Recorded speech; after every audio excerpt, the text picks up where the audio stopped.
Welcome to the Explainer from Talk Tickers. Today, we're digging into DocuSign. And boy, is this an interesting one. They just reported what looked like a fantastic quarter. I mean, a real home run on paper. But then, the stock took a nosedive. So what gives? That's exactly what we're going to figure out.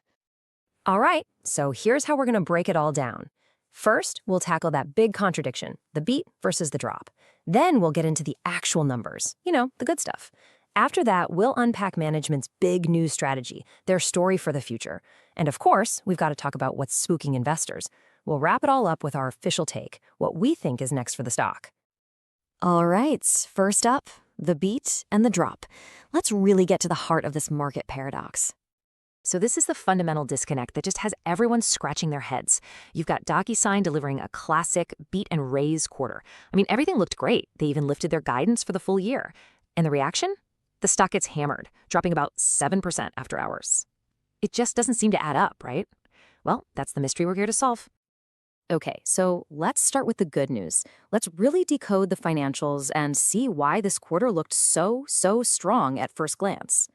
First off, the bottom line. Earnings per share, or EPS, came in at $1.01. Now, Wall Street was looking for 91 cents, so that's a 10-cent beat, a really solid number right out of the gate. And then you've got profitability. Wow. Operating margin hit 31.4%. That's a 2-year high. It just goes to show how incredibly efficient they're running the business right now. And they are just printing cash. I mean, free cash flow was up a whopping 25% from last year. And what are they doing with it? They're buying back their own stock. A record $215 million worth this quarter. That's a big sign of confidence. So look, when you step back and look at the whole picture here, it's just solid. Revenue beat? Check. Billings growth at 10%? Check. Margins expanding? Check. This is the beat part of the beat and raise.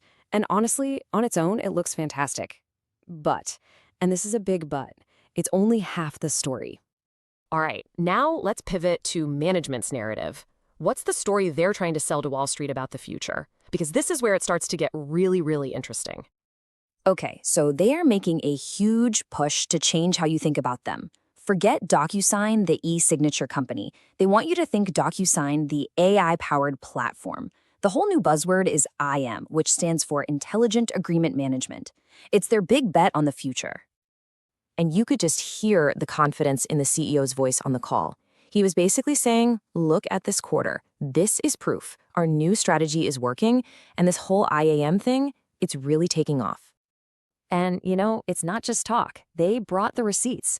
They've already got over 25,000 customers using the new IM platform.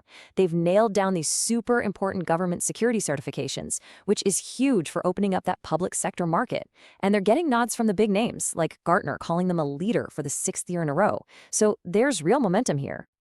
Okay, so you're probably thinking what I'm thinking. The numbers are good. The story sounds great. So what gives? Why did the stock drop? Let's peel back the layers and see what the market is so worried about.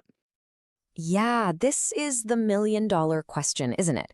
Why on earth would a stock sell off when all the news seems so good? It's all about what comes next. And here's your answer. It's all about the guidance. Yeah, they raised the outlook for the full year, which is nice. But look at the growth rates. We're talking 7, 8, maybe 9%.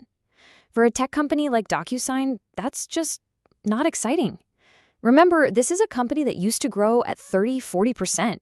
Investors were dying to see signs of a reacceleration back into double digits, and they just didn't get it. So here's the bottom line. Investors are basically saying, okay, great quarter, we see it, but, and it's a long list of buts. The forward growth is still really sluggish. They're still not over that billings miss from earlier in the year, which really shook everyone's confidence. You've got all these new AI companies nipping at their heels. And then you see this tiny little dip in gross margin. It's not huge, but it's just one more thing to worry about. It all adds up. So where do we go from here? What does all this mean for the stock? All right, this is the next call. Here's our official take. We're starting this one off with a market perform rating. And here's why. Operationally, they're firing on all cylinders. The problem is there's just no big, obvious catalyst that's going to make this stock pop in the short term.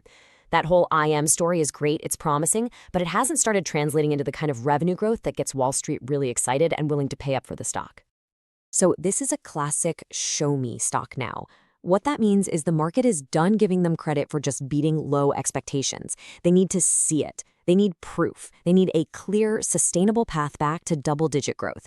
And it has to come from this new IAM platform.